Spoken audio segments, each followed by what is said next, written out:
All right, let's go to this story. Former Botswana President Ian Khama claims that his successor, President Mokgweetsi Masisi, has ordered his twin brothers to be detained in Botswana state security. Khama says he doesn't know why his brothers have been placed in detention. The former leader says he's being persecuted back home. To tell us more, I am joined by the former president of Botswana and Lieutenant General Ian Khama. Thank you very much, Lieutenant General, for your time here on Newslink. Now, firstly, have you been given any information on your family member's arrest? Do you know why this has happened? No, absolutely no. Of course, I can strongly suspect, like everybody else, that this is aimed at me specifically. But the way it happened, if I set the stage for how it happened, yesterday in the streets of the capital, Gaborone, a group of vehicles went and cut off my brother's vehicle, and then jumped out of their vehicles with pistols and submachine guns and forced this 64-year-old man to get out of his vehicle, and then they took him away into detention. Very dramatic, cowboy, Hollywood-style kind of thing. This is what we are used to in Botswana. It's not the first time it's happened to other people in the country. And it's something which we are constantly bringing to the attention of the international community, that Botswana has been on a downward spiral under Masisi. Masisi is the man who, by the way, is masquerading as our president. So now, do you know, for instance, Lieutenant General, where they're being kept at the moment? Have you had any contact? They've been kept at the offices of the intelligence service. That's where all the opponents of Masisi are detained, harassed, intimidated, and then whatever takes place after that. They've been detained without having access to lawyers. Lawyers have been trying to get in there and see them, and they've been denied that.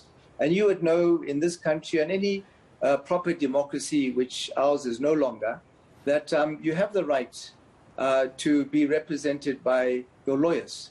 And the whole up to now, they've been denied the lawyers, and they've also been subjected to sleep deprivation, which is a form of torture. Have they even been charged at all, Mr. Khama? Do you know what they're being charged with?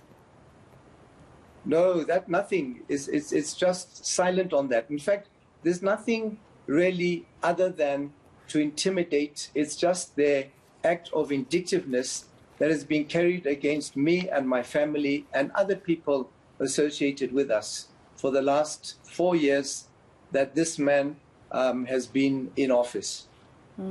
So you've been repeating this, and you said this in your Facebook post. I just want to paraphrase a little bit. You said the arrests are a continuation of the harassment and persecution that my family is being subjected to since the fabricated accusations against me. That was your Facebook post sometime during the course of this week.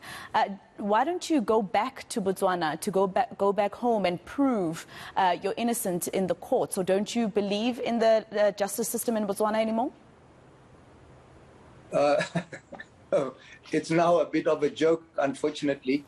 Other people, better people than me who know the laws, when I've been told by judges, both in the High Court and in our Court of Appeal, and a number of lawyers, that the whole system now has been captured.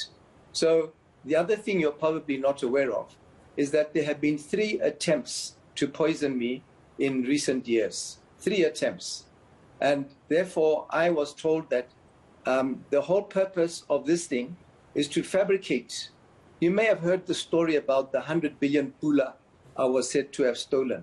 100 billion pula from the Bank of Botswana, money which the country has never had and doesn't have at that time in 2008. It was totally fabricated. It was thrown out by the High Court in August last year.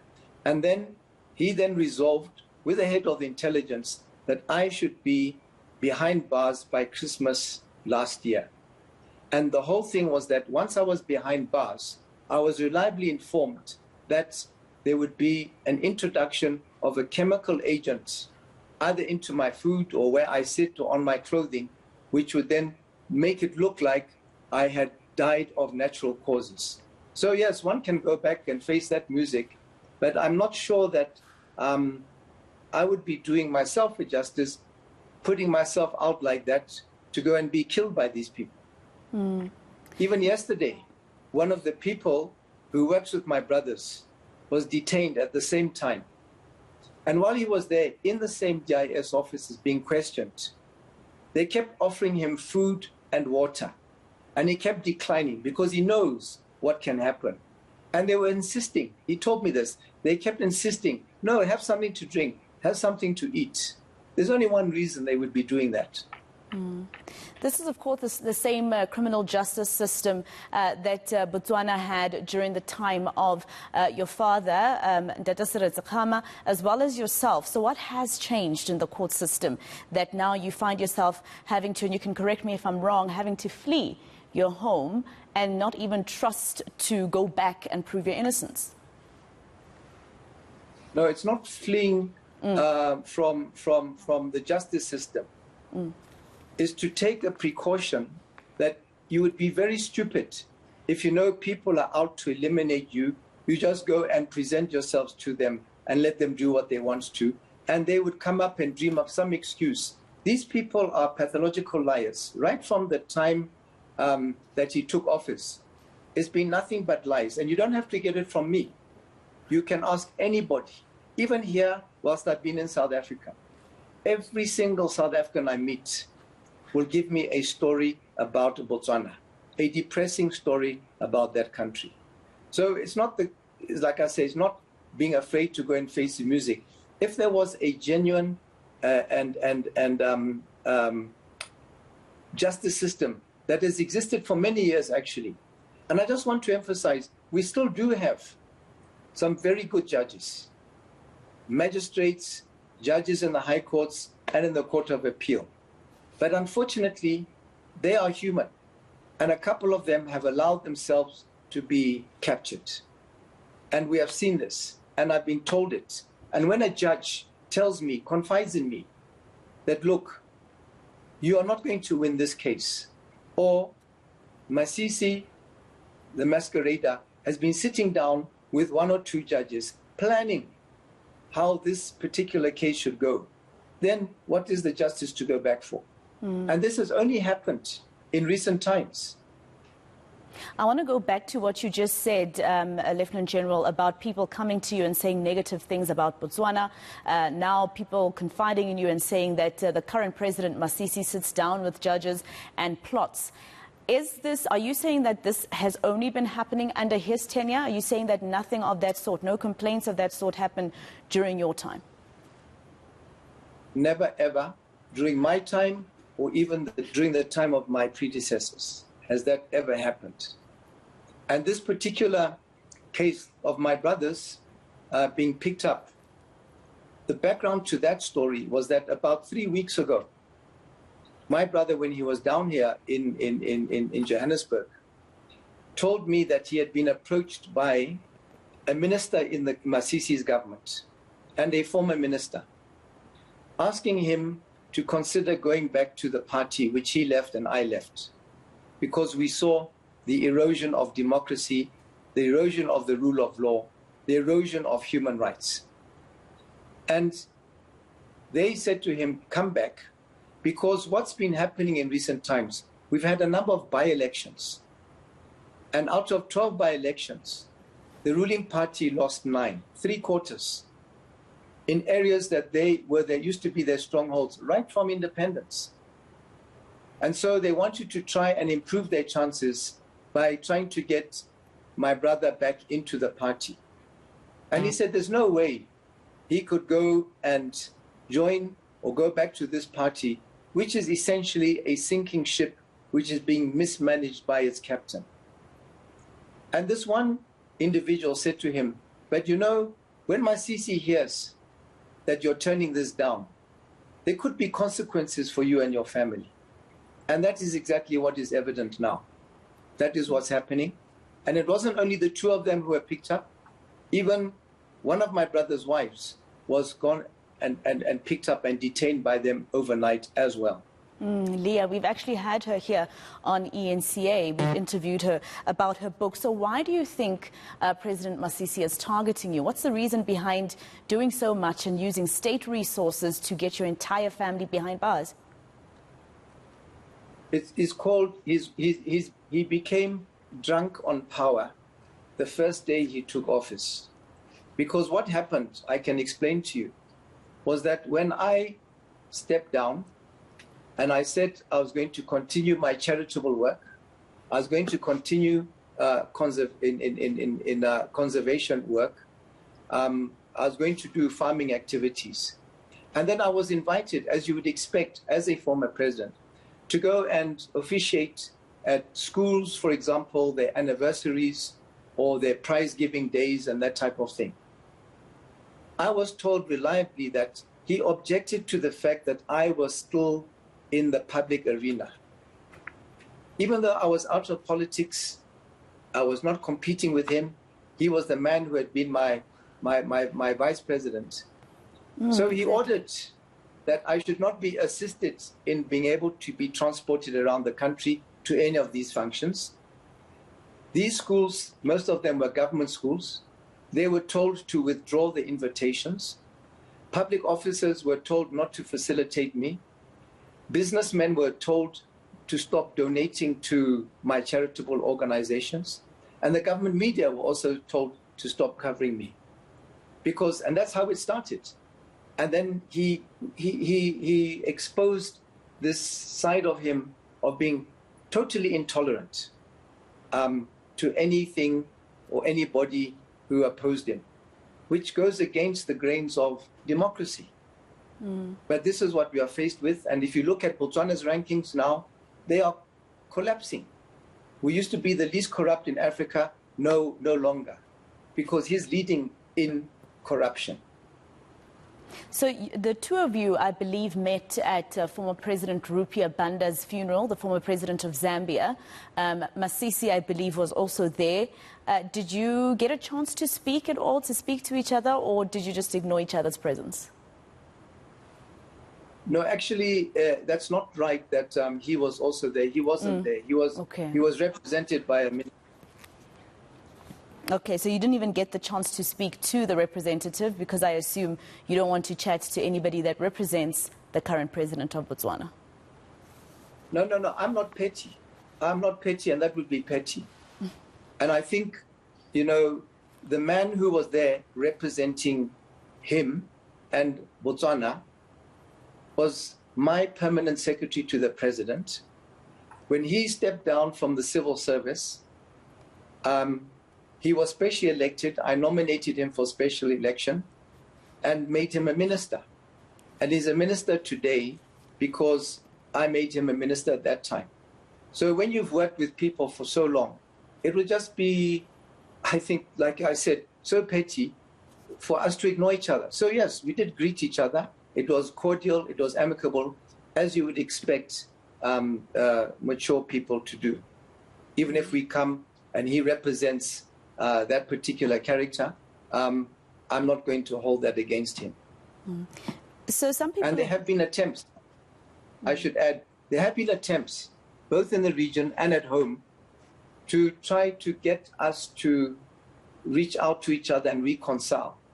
But at every attempt, he's the one who doesn't come to the party because he's scared of meeting me, because he knows that in the presence of any mediator, I'm going to expose and embarrass him based on all the things that he's been doing against me and his behavior in the country. So some people in Botswana, your detractors, may say that the same DIS that was established during your tenure, was used by yourself in the same way Masisi is using it. What would you say in response to those people? Well, the only people who would say that would be people from his party. I have got a clear conscience. During the time that the DIS were there, during my tenure, and of course, when DIS was formed, there used to be an intelligence service under the police. That was something from the colonial era. And then the then Commissioner of Police came to me when I was Vice President and said to me, you know, we are trying to soften the look of the police. We don't want to be called the Botswana Police Force anymore. We want to be called the Botswana Police Service. We don't want to refer to that part of the police station where people come and report anything as the charge office, but a community service station. So, and they said even having the intelligence function of the states within the police service is not desirable or appropriate. And what the practice around the world is that you have a standalone organization. So that was what was recommended to me. So during my predecessor's time, he oversaw the ushering in of the law that created the DIS, which then began its function on the 1st of April 2008, which is when I came into office. But all the spade work and everything and the approval for it was done during my predecessor's time. And I can tell you, if anybody can sit with me and say there was a time when people, political opponents, anybody like that was treated or used or abused or misused like the DIS is done today, the total abandonment of the rule of law, as I've just described, where they deny people access to lawyers. That is the norm now in today's Botswana. And that's why we see businesses closing. I've met some here. People who went to Botswana to open businesses, their children were born there, they've closed their businesses and they've come here. They just say there is no climate for investment in that country, living under the toxic atmosphere that exists there under Masisi. Lieutenant General, I just want to speak to you about a few other things pertaining to what's happening around our continent and the world. I just want to get your opinion. So if you could just indulge me, your thoughts on security concerns around the SADC region. For instance, we had to send our South African National Defence Force to Mozambique's Cabo Delgado district. You know, there was a war there. I think Botswana also sent its troops there as well to assist. What are your thoughts around our SADC region and the security concerns there? My only comment on that regard is that we always tend, whenever there's any issue in the SADC region, whether it's a security issue brought about instability by the one you described in northern Mozambique, or if it may be some political instability that exists in any member state, it just takes too long to be able to intervene and get to grips before the situation explodes. Botswana is also a case in point in this regard. And the whole purpose of having established the Troika on defense politics and security of SADC was for them to be able to detect early warning signs of a potential conflict or a source of instability and go in there and start intervening so that it doesn't blow out of proportion. So this situation in Mozambique started in around 2017. I tend to remember it was just towards the end of my term in office. And it was only in 2021 that you then saw SADC going in there, after we witnessed those terrible atrocities which were being committed. So we take a bit too long. So what do you think about what's happening in the Ukraine and Russia conflict? For instance, South Africa and other African countries decided to abstain from voting in that UN referendum. And a lot of people have said that we have the right to say that we don't want to vote with the UN, etc. But what do you think about the humanitarian crisis that will definitely filter down to our continent? I'm not going to comment on South Africa's position. I have an opinion about it, but as I'm a guest here in this country, I don't think it would be appropriate for me to do so. But what I can say from my own point of view, speaking for myself, what I condemn, and I believe everyone should do, is where you see women and children being killed, pregnant women being killed, elderly and destitute people being killed, the general civil population being targeted in their residences by missiles and bombs sent in by what I would now describe as the world's #1 terrorist, Vladimir Putin, modern-day Adolf Hitler. And you see schools being bombed, hospitals being bombed, maternity hospitals being bombed. And we saw the Russians doing this in Syria, the indiscriminate bombing which just takes lives. And there was no reason whatsoever for that invasion of a country which had not provoked Russia. And it's just Putin, you know, just trying to satisfy his ego. He's got his toys there in the military, and he wants to use them. And, you know, I remember during the liberation days, it was the Soviet Union that came and assisted the liberation movements to fight against the injustice of apartheid. Here in South Africa, the illegal regime of Ian Smith in Zimbabwe now, and of course the Portuguese regimes in Mozambique and Angola. The Soviet Union and Ukraine was part of the Soviet Union then, which gave that kind of assistance. Look at Russia's record under Putin, invading Georgia, the atrocities they committed in Chechnya, annexing and taking away Crimea. I mean, that's the kind of thing that the apartheid regime did when they walked in and took over Namibia, when they sent their forces into neighboring states. So there's no way one can say that Putin's Russia today is anything like the Soviet Union that came to our assistance in those days. He is behaving like one of his unguided missiles. Well, Lieutenant General, thank you very much for your time. But before I let you go, just to close it off, what is it that Lieutenant General and former President of Botswana, Ian Khama, wants to be remembered by? What is your legacy? You know, it's always a very difficult question for me to answer, that I should try to determine what my legacy should be. I would just like to be remembered what I tried to do for the people of Botswana. You know, looking at our rankings, how we improved the economy. When I took over, we had the recession, the world recession, and how we managed to steer our ways through that, through droughts as well. And a whole lot of other challenges, you know, animal, livestock diseases and that type of thing, which always tended to undermine our plans and our vision. But my administration was anchored on people and the welfare of people.